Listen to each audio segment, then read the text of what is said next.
Hello, and Phasors Level 1 is the subject of this video. There are three types of questions at Phasors Level 1. The first one is this one, very similar to Level 0, except that now when you drag the blue around, you don't automatically get a nice, helpful, dotted blue waveform appearing on the waveform display. You've got to work it out. So, let's have a look.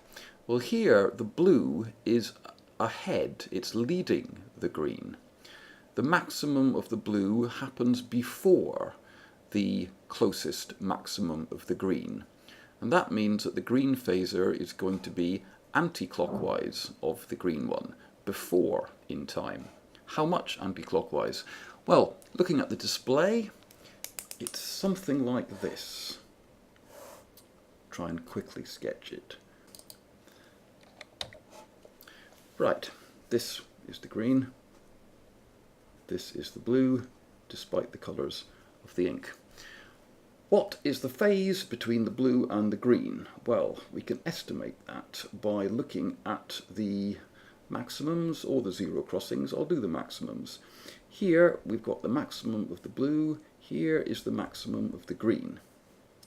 That is one whole period, from one maximum to the next maximum. So that would be 360 degrees of phase. What we want to know is, what is this? By how many degrees of phase does the blue lead the green? Well, if it was 180 degrees, then the maximum of the blue would happen at this time here, when the green is at its minimum. That would be halfway between here and here. If it was 90 degrees, then the maximum of the blue would happen here, when the green goes through zero. That's 1/4 of a wavelength between here and here. 90 to here, 90 to the minimum, 90 back to zero, and 90 to the maximum again, 360. It's actually slightly before the 90 degrees point, so I would estimate maybe somewhere around 100, let's say 120 degrees leading.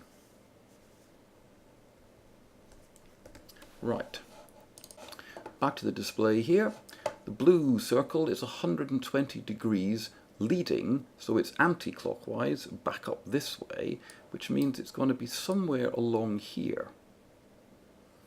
Now, amplitude-wise, well, it's got an amplitude of 2, so its length will be twice the length of the green phasor, which I reckon would be somewhere about there.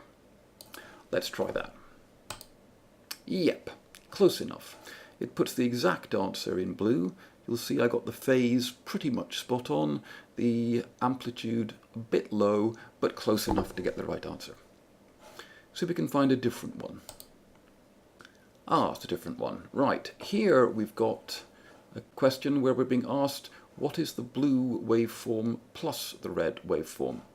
And the red dot here, phasor, and the blue phasor on the Argand diagram are in the right places. They represent the red and the blue. And we have, helpfully, as you see, if we drag this black phasor around, a dotted grey waveform here, showing us where that phasor would represent an actual oscillating waveform. And we've got to say, where would the blue waveform plus the red waveform, where would the phasor representing that be? Well, we can do that by just adding up these two phasors. And you add up the phasors using standard vector techniques, go along this line, then take this line's magnitude and direction, and keep going in this direction and for this amount of distance from that point. So that would get us down to around about here, I reckon. About there. Yep. Now, we can check this over here in the waveform display, because if I've got this right, then when the red is 0, that point there, the sum should just equal whatever the blue contribution is going to be.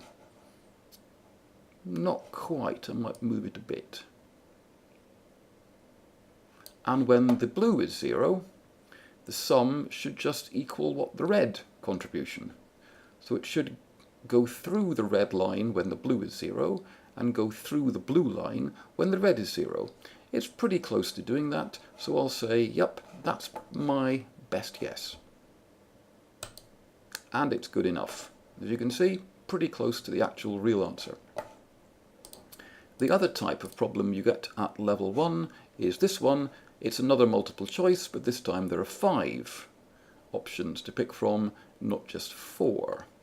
And the blue, its amplitude is about 1.7 times the green, and the green is on the unit circle, so it has an amplitude of 1.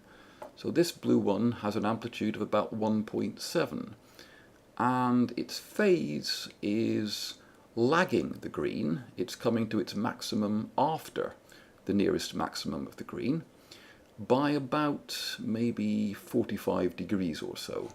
So I would be looking to go clockwise from this angle by around 45 degrees and to have a length of about 1.7, and that would put me there, right where the A is. So A is my answer. Great. That's all the type of questions there are at level 1.